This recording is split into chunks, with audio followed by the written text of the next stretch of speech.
Si, Madame Fondeur. Ah si, pardon. Merci.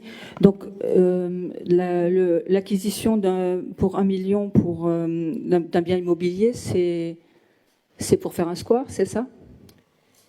Alors, pardon, vous me parlez de quoi? Redites-moi, il y a deux choses. Alors, oui, je sais qu'il y a deux choses. Dites-moi. Ce que j'ai cru comprendre en commission, où on m'a pas donné Ah oui, j'étais de partie, réponse. donc ils n'ont pas osé vous dire exactement, c'est ça? Voilà, c'est ça. Donc, il y a dans le budget supplémentaire 1 million pour anticiper l'éventuelle acquisition d'un bien immobilier. Tout à fait. De quoi s'agit-il? C'est un bien immobilier qui se situe au 21 rue de la Gare, très précisément, sur lequel une vente devait se faire. Or, ce 21 rue de la Gare, il est collé au square de la Gare. Donc, j'ai souhaité qu'on puisse l'acquérir. Et donc, c'est ce million-là qui doit permettre de le faire, puisque 1 million, ça correspond à peu près à l'estimation qui avait été faite sur une autre parcelle, souvenez-vous. On se base sur une autre parcelle sur laquelle on a également lancé une DUP. Vous savez, c'est la parcelle qui est collée cette fois-ci à l'allée Cécile-Vanier pour la création du square Cécile-Vanier. Donc on a estimé qu'avec 1 million d'euros, on était large pour cette autre parcelle rue de la Gare où on souhaite également faire un parc. Donc on va lancer dans les tout prochains jours là, une DUP pour acquérir ce petit boulot de terrain-là. D'accord. Et il y aura un avis des domaines sur cette acquisition? Toujours. D'accord. On y est tenu, bien sûr. Alors moi j'étais un peu surprise parce qu'en commission j'ai posé la question et il y avait 5 adjoints qui étaient là et ils ont refusé, ils ont dit c'était à vous de me répondre. Je trouve que c'était un peu dommage. Les commissions, on nous a toujours dit qu'il fallait poser des questions en commission. Donc, vous avez raison. Mais ils ont fait ce qu'ils devaient faire et c'est très bien. Je les en remercie. Et vous pouvez poser la question en conseil et je vous réponds tout à fait, tout va bien.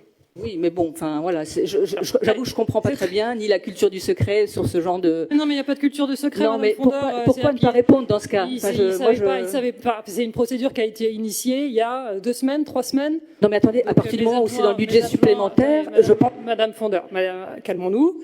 C'est une initiative qui a été prise par moi il y a 2-3 semaines. Donc effectivement, aujourd'hui, mes adjoints, voulant bien faire, ne savaient pas quel était le niveau d'information qui pouvait être communiqué, ni l'état d'avancement exact du projet. Est-ce que le propriétaire de la parcelle était informé, pas informé? Donc ils ont préféré vous proposer de me poser la question en conseil municipal. On ne cultive pas la culture du secret. Il faut arrêter avec ça. Il faut arrêter. C'est-à-dire que le problème, c'est que quand vous nous posez les questions trop en avance et qu'on vous donne l'état où en est le projet actuellement et que si finalement ça se fait pas pour X raisons, vous nous dites qu'on est nul, incompétent et pas préparé. C'est-à-dire que vous voulez tellement avoir les infos en avance que vous nous obligez à vous donner des infos à des stades qui sont parfois pas assez avancés pour être sûr de ce qu'on va vous dire, pour après nous le reprocher. Donc je comprends mes adjoints, c'est pas qu'on travaille dans la culture du secret, c'est absolument pas ça. C'est qu'à un moment donné, on donne les infos quand elles sont certaines, quand elles sont fiables et quand on sait où on va. Point final. Arrêtons avec la culture du secret ou je sais pas quoi.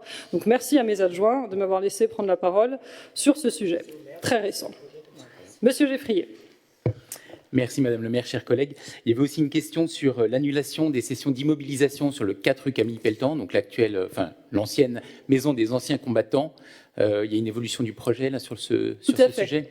Il y avait effectivement ce terrain qui devait être l'ancienne maison du combattant, qui devait être cédé à l'OPH Rive de Seine-Habitat pour y faire une opération de logements sociaux, puisque nous sommes carencés, et en pied d'immeuble une crèche, puisque souvenez-vous, ce terrain avait été légué ou donné, je ne sais plus si c'était un legs ou un don, légué à la ville par une personne qui nous avait demandé de faire un équipement en lien avec la petite enfance, ce que nous pensions satisfaire en faisant justement cette crèche. Or, les avocats ont un peu mouliné et il a été décidé, alors par une décision de justice, pardonnez-moi, qu'en fait la totalité du projet devait concerner un projet enfance, petite enfance, et que juste une crèche en pied d'immeuble ne suffisait pas à satisfaire la volonté de la personne qui nous avait légué ce petit immeuble. Donc l'OPH a renoncé à y faire une opération de logements sociaux et la ville donc va rester propriétaire de cet immeuble pour y faire un projet donc en lien avec l'enfance et la petite enfance que je vous annoncerai un petit peu plus tard dans le cadre des élections